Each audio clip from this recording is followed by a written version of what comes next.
Yeah, and going down to Dayton Wright Brothers for Bob and Gwen was, sort of a return back to their roots. I'll make no bones about it. The relationship between aviation sales and flightways was pretty contentious. So for them, as also there was a little bit of victory in returning there.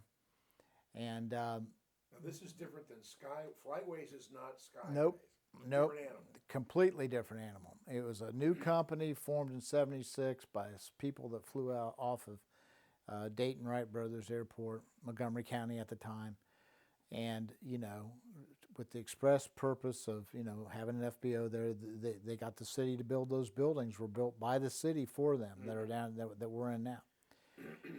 So, yeah, I mean, we came back and, we built the FBO and the airport back up. It had kind of languished, customer service had languished, and we split our charter department, put airplanes down there, started a flight school down there, and which we've continued today.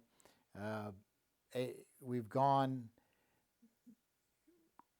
through a couple periods where the city, the cities, when it comes to competition on an airport, the city's hands are tied by federal funding.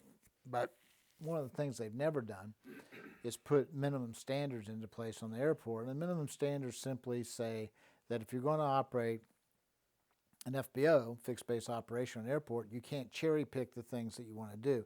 Everybody's got to offer the same services. And they can set what those services are. Well, the city, and I'll talk about airport directors in a little bit, but Okay. the city allowed a maintenance shop to come in named Pax Air. This was would have to be in the late 80s, early 90s. We were told that, the city wasn't going to fight Pax Air. The hangar they were using was owned by a son of one of the wealthiest one of the wealthiest families in Dayton at the time, the Walters. They weren't going to go against the Walters. They let us just take them out of business. And they eventually left. And then Commander Aero has come, and Commander's been there since, I don't know, in the late 90s, early 2000s. I can't remember. And the scenario is much the same. In an airport that size, there's really not enough volume to really support two real healthy FBOs. And so what happens, it works out great for the consumer, that, if the service is the same, how do you attract customers? You cut price. Right. So Commander is there, and I understand they're getting ready to be sold. And ASI is still there, and we're plugging away. A little bit about airport directors. I've been through I don't know how many, as a young man to now. Of course, when you're younger, you don't have a real one-on-one dealing with them. But when I started, Jim Wood was the director. And, he also happened to be one of my teachers down at Sinclair in the aviation administration program. And I was really fond of Jim Wood. As a young man, I didn't, had no business dealings with him. But I do know that he understood the value of general aviation on an airport. And that is a trait that is far too uncommon with airport directors. And Jim left under a cloud from the city, and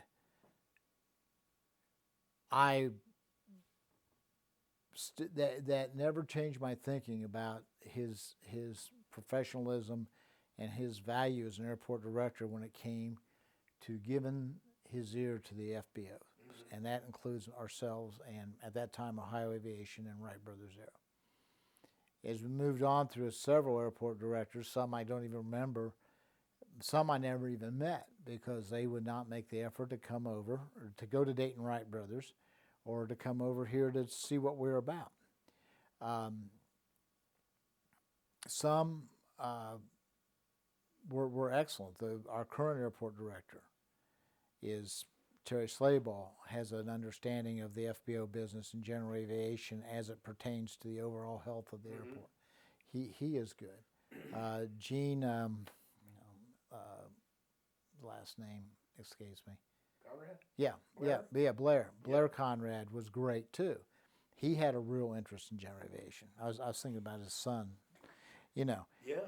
So those three, if you ask me about airport directors, are probably the best I've seen here since I've been around in whatever level I'm dealing with. Now, when I got to Blair Conrad and we got to Terry, I've dealt with them more as an owner of a business and one of their lessees, and than when I was a younger man and dealing with Jim Wood. But Jim will always have a special place in my heart just because he was a nice guy, and he always had time for whoever, was on the airport to lend him his ear. Didn't mean he said yes. That's not what I'm saying. I'm just saying at least he would listen to you. Well, in all these interviews I've done, Jim Wood seems to be well thought of. Yep. And everybody feels like he had the most to do with the expansion of this airport. Oh, he did. He did. He was, the airport, there's a lot of factors that came into play, with, and it's a story that's got to be told, I think, the demise of the ATA and their relationship on the airport. Mm-hmm. And, Jim was a guy, he was a trap shooter, so obviously he had an interest, but, he also realized the economic value of the trap shooting, the association. Now, Blair, as much as I thought of his professional, Blair didn't, and, he played a big role in the ATA leaving the airport. Right. And of course, the rest of you can name any government administration from the city to the county to the state. No one stepped up to try to keep him in Ohio. Right. So right. And they went to Illinois. Exactly, and it really, really, really almost killed that association. Yeah. I mean, it really did. It really did. It's changed tremendously. So, I went out to Wright State and found all the city records. Yep. From the creation of the airport from 1926, 1937. And I found an original blueprint plan of the airport, and the ATA was here first. Exactly. They were. So that, and then just to say, that's the American Trap Shooting Association. Yes. Right? Amateur Trap Shooting Amateur Trap Shooting Yep. Association. And they were here first. Yep. That is remarkable. And So, the economic impact of Vandalia well, has been crippling. And the surrounding area. I mean, but, I think there's a lot of reasons for why they left.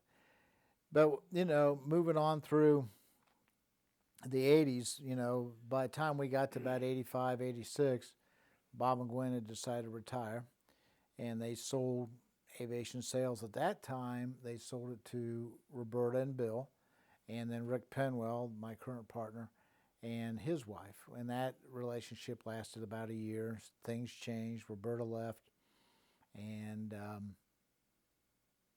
it was Bill, Rick, and I from 88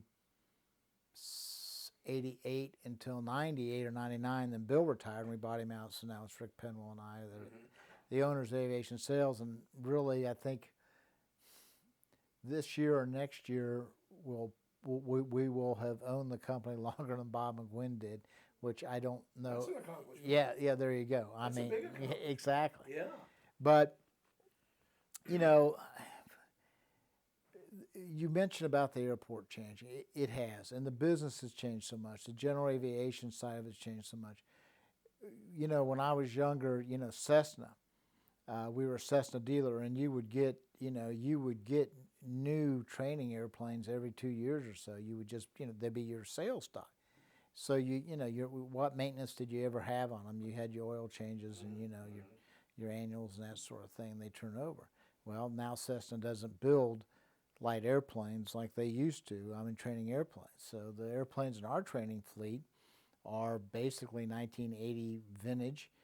We have some of the newer Cessna 172s, the late 1990s, But, for expense-wise and profitability-wise, Bob and Gwen had a lot better deal because of their relationship with Cessna. Right. I'll never forget, I had only been here maybe a month or two, and in taxied a brand new Cessna 310 and 402 that they got as dealers from Cessna, and we used them in our charter department.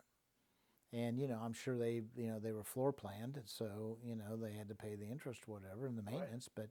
But, that is done, and that whole segment of the business is now gone. And that for a long time was our largest segment of the business. So we had to regroup. Aviation sales had to regroup. What are we going to identify ourselves with? Well, maintenance and fuel, storage. We still do a lot of freight handling, which is loading of automotive freight on aircraft. But amazingly, in the last 2 years, due to our relationship with Sinclair, our flight school has flourished. Mm-hmm. Being the operator of Sinclair's, the contractor for Sinclair's Right. training program, flight training, and because of the VA has just flourished, and we look forward to continue to flourish Mm-hmm. because of the demand for pilots. So,